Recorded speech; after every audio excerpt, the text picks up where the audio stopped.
भगवान सूत जी ने कहा कि देवराज जो ब्राह्मण था अपने कुकर्मों के कारण, बेईमानी से व्यापार करने के कारण इतना दुर्गत हो गया कि उसके शरीर में फपोले आने लग गए, बिस्तर पे पड़े पड़े शरीर लग गया। पानी देने वाला कोई नहीं, भोजन कराने वाला कोई नहीं देवराज ब्राह्मण को। सारा गांव तमाशा देख रहा उसके दुखों का, क्योंकि ये पापी था। पूरे गांव के साथ इसने छल कपट ठग सब किया था। याद रखना, आज आप किसी के साथ छल करो, कपट करो, ठगो, आज आप दुनिया को ठग के उल्लू बनाकर अपना सब जमा लो, पर आपत्ति आएगी तो ये सारी जनता जानती है सब आपके बारे में, पर कोई कहता कुछ नहीं है, चुप रहते। समय आने पर सब मुंह खोलते हैं और एक मुंह हो जाते हैं। फिर जब आप दुखी होंगे, मरेंगे, तो ये लोग आपके सारे जीवन का इतिहास पढ़ेंगे, बाहर बैठ के आपसे मिलने भी आएंगे, आपको देखेंगे, और बाहर जाकर बैठेंगे, चाय पिएंगे तो आपस में बतराएंगे, तुझे पता है इसको ये कैंसर क्यों हुआ? ये आदमी इतना नालायक है, इतना दुष्ट है, इसने मेरे साथ ऐसा किया, मेरे साथ ऐसा किया। बंधुओं, एक नहीं 5 जगह कैंसर हो जान दो शरीर में, कोई फर्क नहीं पड़ता, पर कैंसर होने के बाद में भी तुम्हारे जानने पहचानने वाले लोगों को ये कहना चाहिए कि भाई इस आदमी ने जन्म से लेके आज तक कोई पाप नहीं किया, पर फिर भी भगवान ने इसे ऐसी बीमारी क्यों दी। ऐसा कहने वाले लोग पैदा हों, ऐसा कर्म हमें करना चाहिए, ऐसा जीवन हमें जीना चाहिए।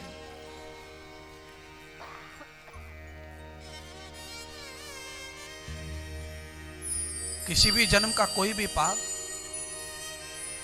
हमारे जीवन में आए, हम बड़ी से बड़ी बीमारी से साथ लड़ें, पर हम जब बीमारी से लड़ रहे हों तो लोग हमारी बीमारी को देख करके दुखी होने चाहिए और भगवान से शिकायत करनी चाहिए सबको कि हे भगवान, इस आदमी को हम जन्म से देखते हैं, जानते हैं, पहचानते हैं, ये आदमी इतना धार्मिक, इतना दयालु, इतना धार्मिक, इतना भजनानंदी, और हे भगवान तुमने क्या किया इसके साथ।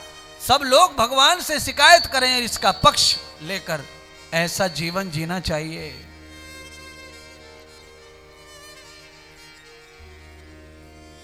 ऐसा जीवन नहीं जीना चाहिए कि आपको थोड़ी सी बीमारी हुई और चर्चा शुरू। क्या चर्चा? अभी तो कुछ नहीं है, अभी तो ये थोड़ा बीमार हुआ है, इसके तो कीड़े पड़ेंगे, कीड़े, ऐसा भी बोलते लोग। हमारे कीड़े पड़े ऐसा कोई कहे, ऐसा कोई भी काम हमसे नहीं होना चाहिए। ज्यादातर सबका दिल, सबका मन खुश रखने वाले काम करो। अपनी थोड़ी बहुत ऊंच नीच हानि हो जाए चलेगी, पर सामने कोई भी हमारे साथ दुखी न रहे, सबका सम्मान, सबकी प्रशंसा रहे। उससे क्या होगा, समय आएगा आपके जीवन में कोई कष्ट आएगा, विपत्ति आएगी, तो मैं कहता हूं आपके लिए हजारों हाथ खड़े हो जाएंगे दुआओं के लिए, प्रार्थना के लिए, मंदिरों में, पूजा में, नदी में, नाले में, जहां भी जिसको श्रद्धा होगी वहीं जुड़ जाएंगे हाथ। आज हम अपने लिए नहीं, अपने परिवार के लिए नहीं, आज हम भगवान तुमसे प्रार्थना करते हैं कि उनका संकट समाप्त हो, ऐसा हो जाए। तो ये कब होता है? जब हम अच्छे होते हैं तब ऐसे लोगों के हाथ खड़े हो जाते हैं। वो हाथ दिखाई भले ही ना दें, पर वो हाथ भगवान के सामने चले गए। भगवान के हाथ, भक्त के हाथ एक होते हैं। जब सारी दुनिया का हाथ इस तरह हो जाता है तो फिर 10, 20, 25 हाथों का कोई वैल्यू नहीं बचती है।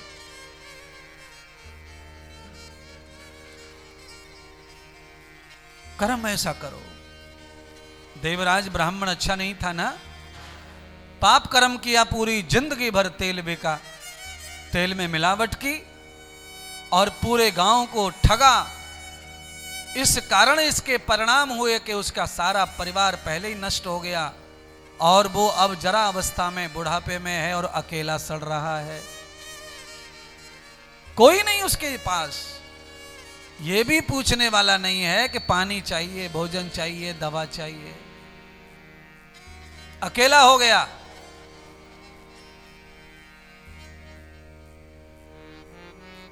बीमार हो जाए कोई बात नहीं, पर सेवा करने वाले होने चाहिए, देखने वाले होने चाहिए, उठाने बिठाने पहुंचने निलाने वाले होने चाहिए। ये कब होगा? जब तुम्हारे पास में शुभ कर्म होंगे, सत्कर्म होंगे, सब प्रेम होगा, सामाजिक दायरा अच्छा होगा, पड़ोसी अड़ोसी रिश्तेदारों के साथ में व्यवहार अच्छा होगा, तो सब कुछ तुम्हारे पास होगा। आपत्ति काल में सब तुम्हें प्राप्त होगा।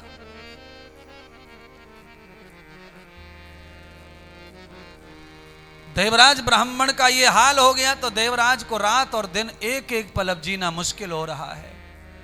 वो इतना दुखी हो गया कि वो मृत्यु मांग रहा है पर मृत्यु नहीं आ रही है। तब उसने निश्चय कर लिया कि मैं क्या करूं, ये दुख सहन नहीं होता। सारा शरीर उसका घाव, अंग अंग उसके लग गए थे बिस्तर से। करवट लेते ही चमड़ी पलट जाती थी तो चीखता और चिल्लाता रहता था, अर्थात नरक की यातना भोग रहा था। बंधुओं, न तावते नरकम भूयः न यावते स्वर्गम भूयः। न तो यहां स्वर्ग है न वहां नरक है, केवल आदमी जिंदा रहता है तब ही वो स्वर्ग और नरक भोगता है। मरने के बाद वो कहां जाता है किसी को कुछ पता नहीं है। पर नरक और स्वर्ग सब जिंदे पर ही है प्यारे।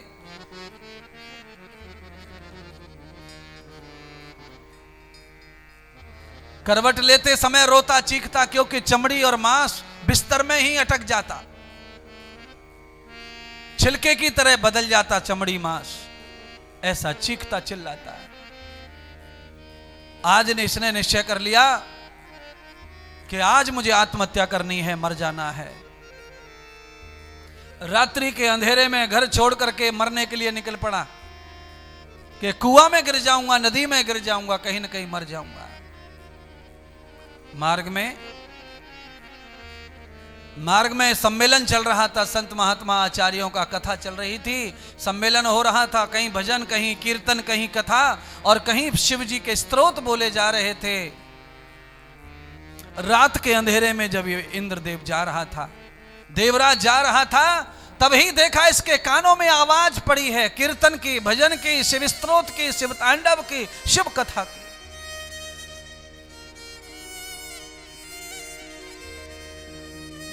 कान में आवाज पड़ी, मंत्र पड़े, कान में श्लोक पड़े, कान में कथा पड़ी, कान में दृष्टांत पड़ा।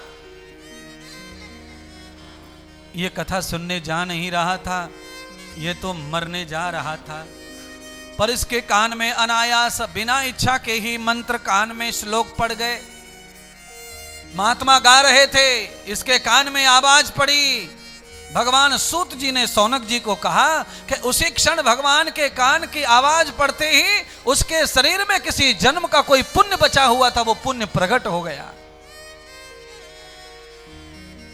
यथा श्रोतम भवन्तेषु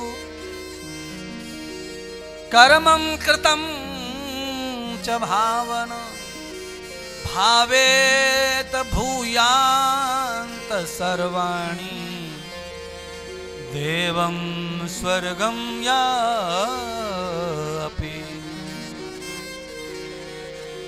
बंधुओं, छुपा हुआ इतना सा भी कोई पुण्य होगा उसके पास, वो उदय हो गया। कैसे उदय हो गया? जैसे भीष्म पितामह का एक पाप उदय हो गया था पाप देखकर, ऐसे ही पुण्य के क्षेत्र में जाकर इसका एक पुण्य उदय हो गया। उस पुण्य की वजह से ही आज इसकी आत्महत्या कैंसल हो गई और ये संतों के समागम में बैठ गया। या तिष्ठम धरार पुण्यम। आज देवराज ब्राह्मण बैठ गया सत्संग में, सुनने लगा सत्संग, कानों में सत्संग जाने लगा। भगवान शंकर की वही कथा चल रही है कि परमात्मा पापियों का पाप नष्ट कर देते, पापों का समन कर देते हैं।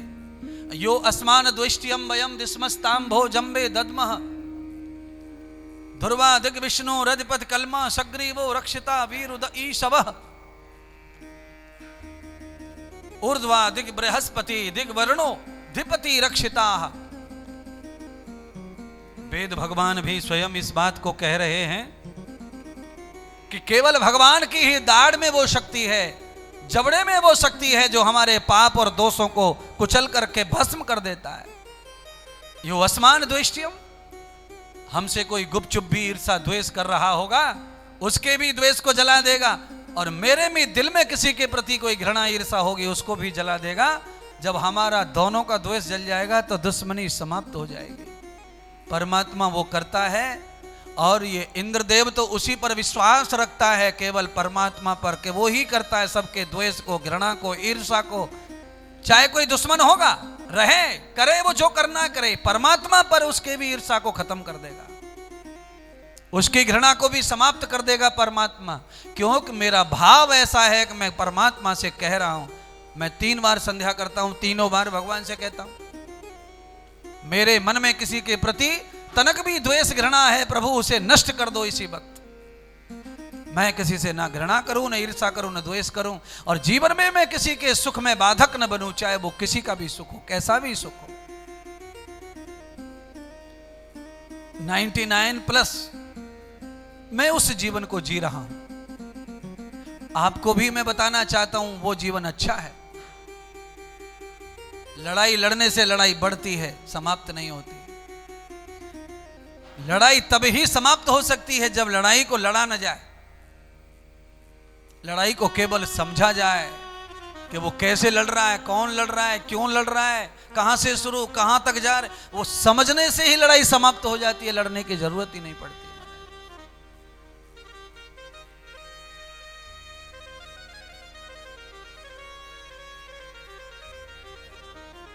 सदगुरु भगवान श्री सूत जी कहते हैं, सौनक जी, देवराज ने 7 दिन लगातार शिव कथा का श्रवण किया। भाग्य ऐसा था कि सावन का ही महीना लाभ प्राप्त हो गया उसको। श्रावण मास में कथा सुनी उसने, और श्रावण मास में कथा के साथ साथ उसने अनुष्ठान का दर्शन किया। वहां पर जो सम्मेलन चल रहा था, अनुष्ठान चल रहा था, कहीं यज्ञ हो रहे थे, कहीं अभिषेक हो रहे थे, उसने उनको देखा।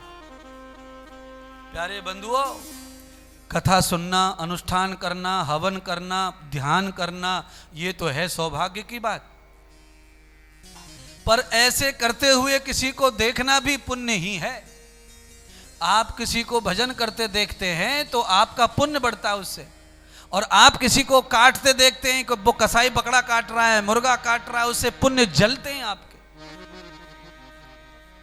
आप किसी की प्रशंसा करते हुए किसी को देखते हैं कि ये बैठकर कुर्सियों पर प्रशंसा कर रहे हैं किसी की, इससे आपका पुण्य बढ़ता है। और आप किसी की चुगली करते हुए किसी को देखते हैं तो आपका पुण्य खत्म होता है, आपका पाप बढ़ता है। ये आपके ऊपर है, आपको क्या देखना है, क्या सुनना है, क्या सोचना है। दूसरे की बुराई करने वाले को जो सुनता हो या देखता हो उसका पाप बढ़ता है। दूसरे की स्तुति करने वाले को देखता हो, सुनता हो, उसका पुण्य बढ़ता है। किसी की भी बुराई को, किसी की चुगली को सुनना और कहना दोनों पाप बढ़ाता है, और किसी की भी जीवन में आहुति डालकर उसके जीवन का भला करना, उससे पुण्य बढ़ता है।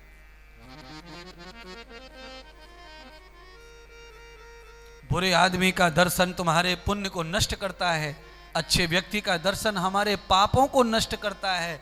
हालांकि दोनों नष्ट कर रहे हैं, पर अच्छे का दर्शन पाप नष्ट कर रहा है और बुरे का दर्शन पुण्य नष्ट कर रहा है। पुण्यों का नष्ट हो जाने के बाद आदमी को ये अवसर नहीं मिलते, सत्संग कथा भागवत, ये मौका नहीं मिलेगा। हमारे पास में पुण्य होंगे तो ये अवसर मिलता है, तब ये चांस आते, मौके आते हैं ऐसे। इसीलिए ऐसे अवसर, ऐसे शुभ मौके को कभी नहीं खोना चाहिए। ऐसी अवस्था, ऐसी जगह आए हो तो मैं आपसे कहूंगा, जितने लोग कथा श्रवण कर रहे हैं जहां पर बैठकर, आइए काशी में बैठ करके महामृत्युंजय मंत्र का जाप करवा कर अपने संकटों को, अपनी बीमारियों को दूर करने की प्रार्थना भगवान से कीजिए। अभिषेक करिए, यहाँ रुद्राभिषेक काशी में चल रहा है, यहाँ आइए अभिषेक कीजिए, नहीं तो वहां से नाम भेजिए, अभिषेक कीजिए। ये पावन अवसर है। कल से 51 ब्राह्मण जो है महामृत्युंजय मंत्र का जाप करेंगे, जिस जाप को मैं करवा रहा हूं सब संसार के, समाज के कल्याण के लिए। सभी जो भक्त हमसे जुड़े हैं उन सब का भला हो, उनके पाप नष्ट हो, उनके दुख नष्ट हो, और उनके परिवार में कोई बीमार न रहे, सब निरोगी रहे। यही भावना है इस अनुष्ठान की, और यही फल भी है। महामृत्युंजय मंत्र से जुड़िए, उस अनुष्ठान से जुड़िए। क्यों? सब जगह हर चीज का अवसर आएगा, पर यह अवसर नहीं आता। क्यों नहीं आता है? क्योंकि जीवन पल दो पल का है, क्षण क्षण का है। देवराज ब्राह्मण आज क्या हो गया? देवराज ब्राह्मण का जो पाप है वो नष्ट हो गया। जो उसने पाप किया था वो समाप्त हो गया। 7 दिन शिव पुराण और श्रावण का महीना सम्मेलन चल रहा है संतों का, जाकर बैठ गया और इधर कथा सुन रहा है, संतों का दर्शन कर रहा है, अनुष्ठान और यज्ञों को दर्शन कर रहा है, होते हुए यज्ञ देख रहा है, होते हुए अभिषेक देख रहा है, चलते फिरते महात्माओं को देख रहा है। उससे उसकी चारों तरफ से पाप जलना शुरू हो गया। कथा सुनने से जो जला वो जला, साधु के दर्शन से जो जला, यज्ञ का दर्शन करने से जो जला, यानी कि चारों ओर से वो ऐसा कर रहा है, हो रहा है कि उसके चारों दिशाओं से पाप नष्ट होते चले जा रहे हैं।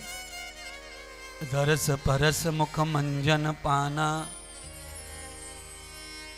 कटई कलेश कहे वेद पुराणा।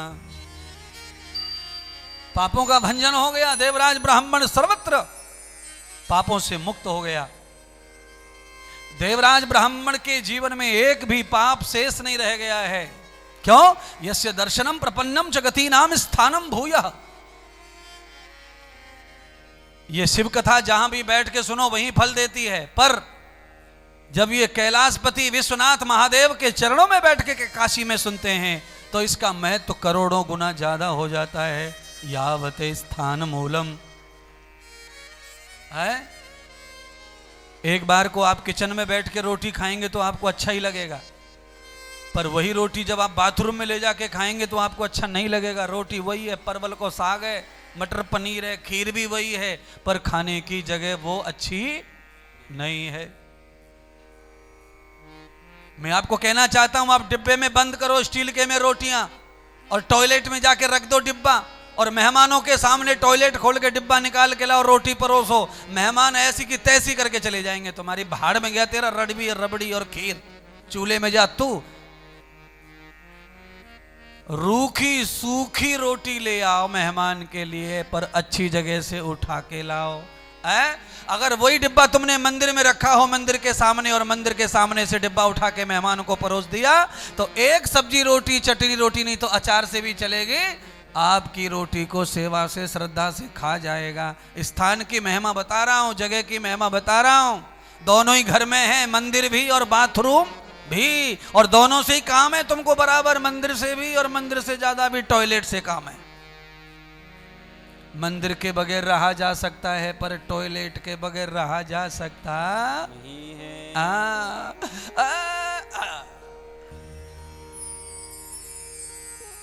मम्मी हाँ बेटा, मम्मी आज मेरा शरीर टूट रहा है, मेरे बदन में दर्द हो रहा है, मम्मी आज मैं उठ नहीं रहा हूं, तू ही पूजा कर ले। मम्मी ने पूजा कर दी बेटे के हिस्से की, बदन टूट रहा छोरा को है।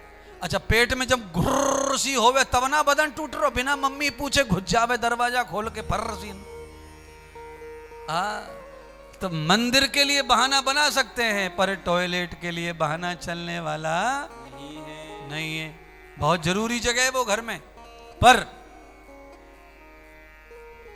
जिसके लिए जरूरी है उसके लिए उसका महत्व है। भोजन की स्थान नहीं है वो, मल का स्थान है, मूत्र का स्थान है। वहां पर भोजन कैसे अच्छा लगेगा, वहां भजन कैसे अच्छा लगेगा, वहां पर नहा धोकर बैठना कैसे अच्छा लगेगा। पर जरूरत में हम नहा धो के भी चले जाते हैं बाथरूम, टॉयलेट। हाँ, कभी कभी आदमी नहा लेता है, धो लेता है, कपड़ा पहन लेता है, श्रृंगार कर लेता है, फिर पेट में गुर्राटो बाज है, नहा धो के भी चला जाता है, फिर कपड़े बदल के अच्छे बुरे पहन के, अब दोबारा नहाएगा नहीं। कभी कभी आपत्ति में ऐसा हो भी जाता है महाराज, आदमी दिन में 2-4 बार भी जाते हैं कई लोग, वो बार बार कहां से नहाएं, कहां से कपड़ा धोएं। वैसे करना तो चाहिए साफ सुथरा शरीर को, कम से कम हाथ पैर तो धोने ही चाहिए, मलमूत्र के छींटे पड़ते हैं तो। और आप पेशाब करें और छींटे ना पड़े, ऐसा हो नहीं सकता है, पर करना तो चाहिए। स्वच्छता तो आवश्यक है। पर चर्चा उसकी नहीं चल रही है, चर्चा चल रही है स्थान की महिमा की। एक वो जगह है, एक जगह है काशी का जो शमशान है, कर्ण का जो घाट है, उसकी महिमा ज्यादा है। पर वहां पर कुछ लोग साधना कर रहे हैं, भोजन कर रहे हैं, अघोरी लोग, तांत्रिक लोग भगवान को प्रसन्न कर रहे हैं। और कई लोग वहां रहकर पानी भी नहीं पीना चाहते, वहां गए तो नहाते। पवित्रता अपवित्रता बड़ा फर्क है, व्यक्ति व्यक्ति का फर्क है। इसीलिए ये कथा घर पे, ये कथा और किसी नगर में करना अलग बात है, पर इस कथा को काशी विश्वनाथ जी के चरणों में बैठ के श्रवण करने की अलग बात है।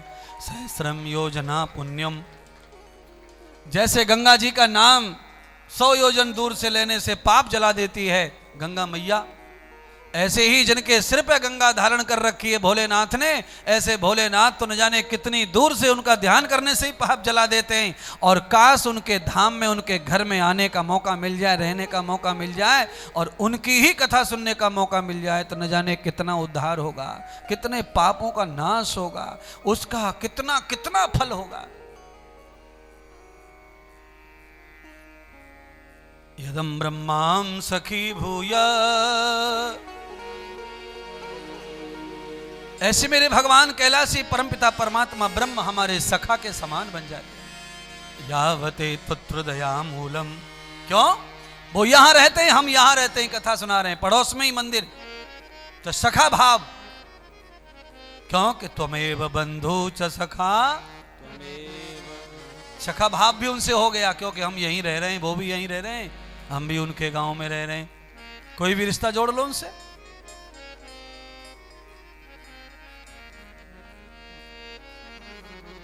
देवराज ब्राह्मण, देखिए कमाल की बात, देवराज ब्राह्मण से भी कम पापी लोग बैठे हुए थे कथा में, भागवत में, यज्ञ में, पर उनके लिए कैलाश में से विमान नहीं आया, और जो सबसे ज्यादा पापी था उसके लिए विमान आया लेने के लिए कैलाश से। समागम में भगवान के जहां कथा चल रही थी वहीं पहुंच गए कैलाशपति के गण, और गण पहुंच गए, देवराज ब्राह्मण को कैलाशपति के गण उठाकर ले गए कैलाश में।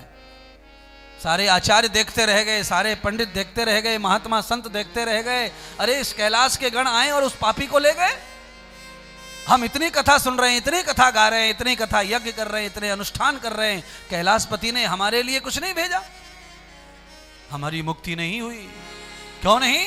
यावते अनुष्ठान मूलस्य कारणम बंध, आप जो अनुष्ठान करते हैं उसके पीछे आपने क्या लक्ष्य रखा है, आपका मतलब क्या है, आपका भाव क्या है, आप इस कथा से क्या मांग रहे हैं, आप इस अनुष्ठान से क्या मांग रहे हैं, आप जो रुद्राभिषेक कर रहे थे, आप जो अनुष्ठान कर रहे हैं उसमें क्या डिमांड है, उसकी वजह से वैसा फल प्राप्त होता है। केवल देवराज जो पापी ब्राह्मण था इसने मुक्ति मांगी थी, बाकी सारे के सारे जितने लोग थे वो बस यही मांग रहे थे, दुकान चले, शोरूम खुल जाए, फलाना हो जाए, ठिकाना हो जाए, ये हो जाए, वो हो जाए, तो काय को मुक्ति मिलेगी फिर? जो आदमी लिख के भेजता है पत्र में, जवाब उसी का मिलता है, ये ध्यान रखो। आपने जो चिट्ठी में लिखा, आपके मैसेज का जवाब भी वही आएगा। आपने अनुष्ठान में, आपने कथा में, आपके सत्संग में, आपकी माला जो घूम रही उसमें आप जो डिमांड रखे हो वो मिलेगा, मुक्ति नहीं मिलेगी। अगर आपने मुक्ति की डिमांड रखी है तो मुक्ति ही मिलेगी, ये और वो नहीं मिलेगा। संसाधन नहीं मिलेंगे, और संसाधन नहीं मिलेंगे तो मुक्ति जल्दी होगी, संसाधन ज्यादा होंगे तो मुक्ति देर से होगी, ये ध्यान रख लेना। क्यों? अगर 10 किलो घी रहता है तो उसे ज्यादा अग्नि लगती है पिघलाने के लिए, और 100 ग्राम दही रहता है, घी रहता है, तो उससे थोड़ी अग्नि में पिघल जाता है। अगर आपके पास संसाधन ज्यादा नहीं है तो आप थोड़े में ही निकल जाएंगे भव से पार, और संसाधन ज्यादा है तो भव से पार जल्दी नहीं निकल सकते। आपके पास में 6-7 सूटकेस हैं, 4-5 बच्चे हैं, तो आप नाव में बैठेंगे तो लेने के देने पड़ जाएंगे, कोई सूटकेस रह गया, कभी बच्चा रह गया, और आपके पास में कुछ है ही नहीं, एक छोटा सा थैला लटका हुआ है, एक जंप मारी खटाक नाव में, न कुछ रहा न कुछ था, मुक्ति। 4-6 बच्चे, 4-6 सूटकेस, मैं तो हमेशा देखता हूं तो कह रहा हूं ऐसा है। कभी कभी रेलवे में हम लोग जाते हैं तो हम देखते हैं ये लीला है, ये बनारस साइड से, बिहार साइड से कुछ लोग जाते, बंबई साइड में, तब देखते हैं 5-7 झोला, 5-7 थैला, 5-7 बोरा, हाँ, और सूटकेस, और 8-10 बच्चे। हाय हाय बीतती, हाय हाय, एक को पटक, एक को फेंक, दूसरे को फेंक, ये क्या है? ये ज्यादा संसाधन, ज्यादा माल, ज्यादा प्रॉब्लम बढ़ाने वाली चीज है महाराज। कम साधन, संसाधन कम हो, छोटा घर, छोटा खाना, छोटा रहना, तो जल्दी से फ्री निकल पड़ो भैया, चलो काम खत्म हो गया। तो क्या हो गया? जितने भी कथा सुन रहे थे, यज्ञ कर रहे थे, दान कर रहे थे, उनके पास ज्यादा संसाधन थे, तो उनको बढ़ाने में और रुचि, और बढ़े और बढ़े और बढ़े, तो फिर रोते रह गए, देखते रह गए। बीच में से देवराज ब्राह्मण को ले गए गण, और सारे महात्मा संत ब्राह्मण रह गए वहीं देखते हुए। क्यों? क्योंकि मुक्ति नहीं चाहिए थी किसी को, सबको ये संसार चाहिए, सबको ये सुख चाहिए, संसार में यश चाहिए, संसार में कीर्ति चाहिए। और संसार में कीर्ति, संसार में यश, ये भी एक रोड़ा है, मुक्ति में बाधा है, मुक्ति में सम्मान प्रतिष्ठा, ये भी रोड़ा है मुक्ति में। है? सम्मान बहुत चाहिए किसी को।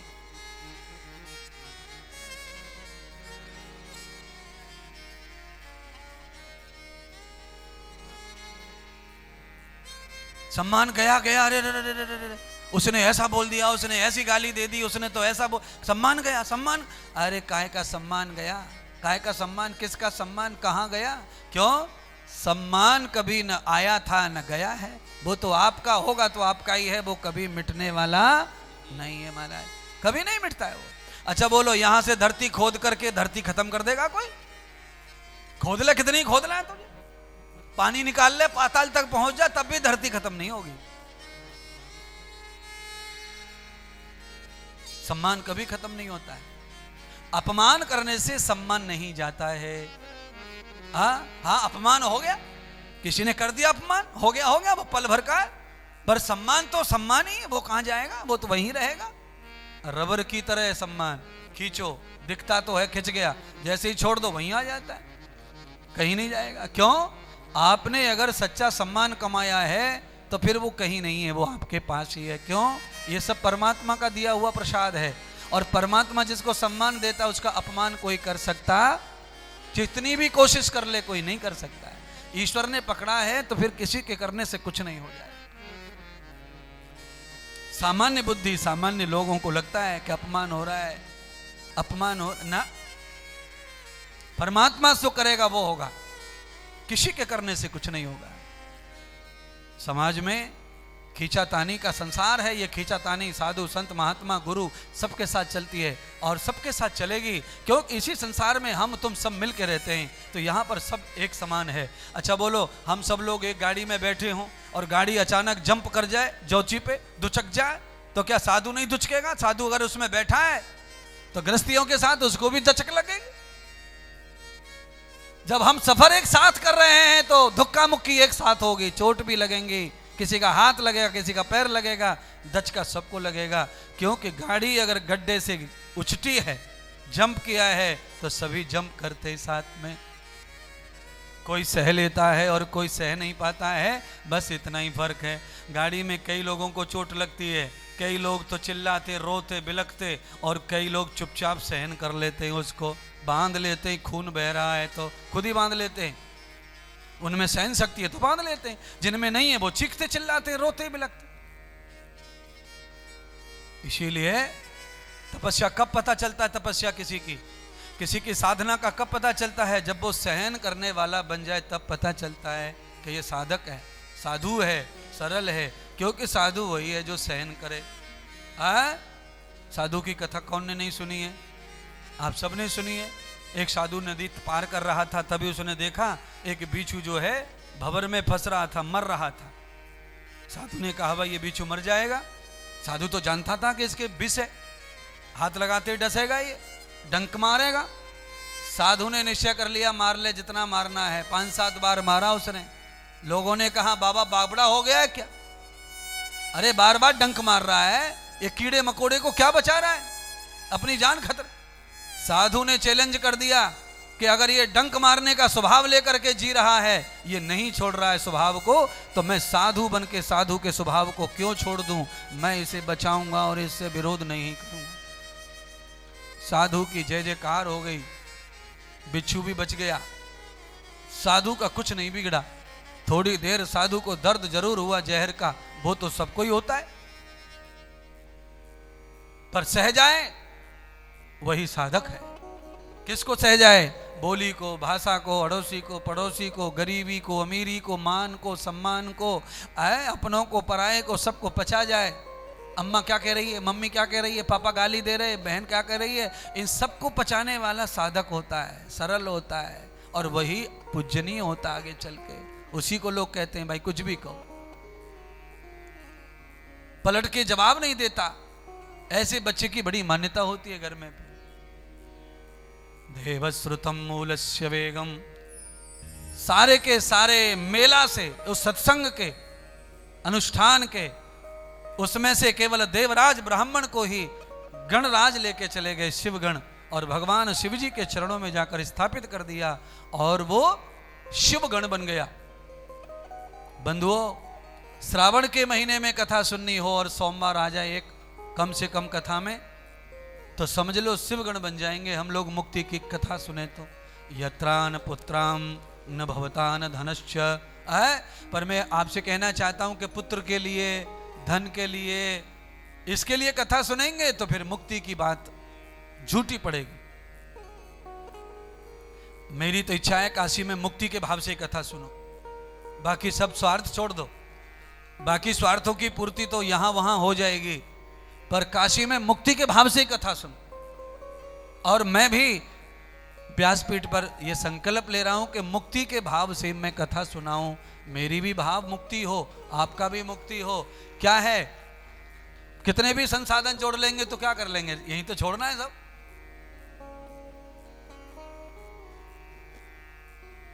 सबके मुक्ति का साधन काशी है, सबके पाप का प्रायश्चित काशी है। तो हम सब लोग अपने जन्म जन्म के पापों का, गलतियों का समन करने के लिए शिव जी के धाम पधारे हैं श्रावण मास में, और आप खूब अच्छी संख्या में यहाँ पहुँचे। आप सब ने आनंद लिया कथा का। और मैं पुनः सूचित कर रहा हूँ कि कल से महामृत्युंजय मंत्र का जाप 51 ब्राह्मणों के द्वारा होगा।